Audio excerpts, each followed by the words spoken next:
she did everything on her own, and she made it happen. So my brother and sister and I talk about it. We always say, God bless Mother, because she kept going, you know. Yeah. And so we look back, and I think we had good gene there. You know? Wow. What was the biggest lesson your mom taught you? I think the biggest lesson she taught me was to be generous. She was a very generous person. I give a lot of money away. I give a lot.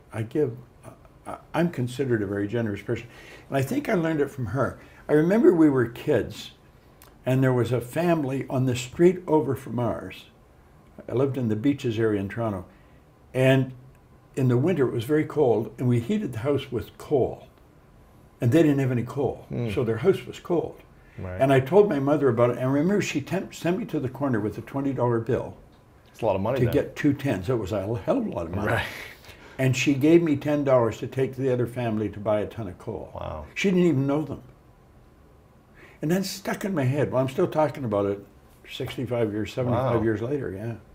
She was very generous, even when she had and I think that was something that she instilled in me. Probably in all my brother and sister as well, you know. Did she end up kind of making it or well, no, well, she did. I mean, she kept things going. Yeah. She didn't really understand the rules for success or winning or anything. Hers was probably more survival. Yeah, of course. And she did that. So she did a great job with what she had, you know. Yeah. Yeah. What does the power of generosity do for the other person and do for you, the giver?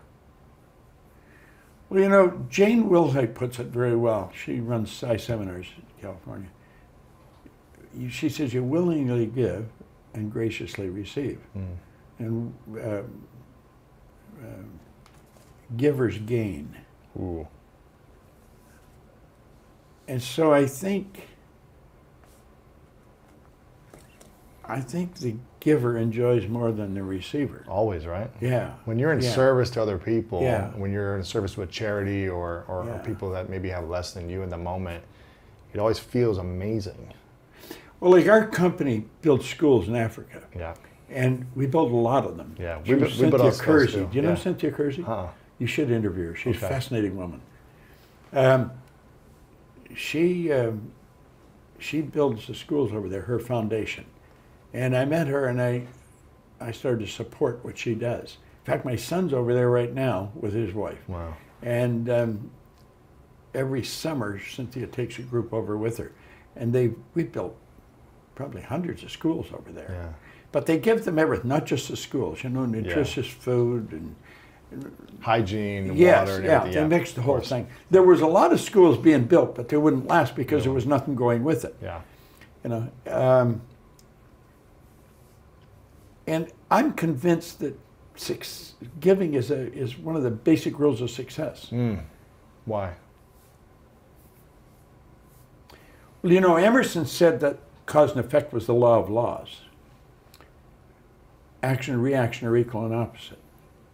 So it's in harmony with the laws of the universe. And I believe this whole universe operates in a very orderly way. I'm very tuned into the laws of the universe. And I think that's why, you know, it's in harmony with God's laws. Yeah. I see the laws as God's modus operandi. It's how everything happens. Yeah. Now you said, I think at 26,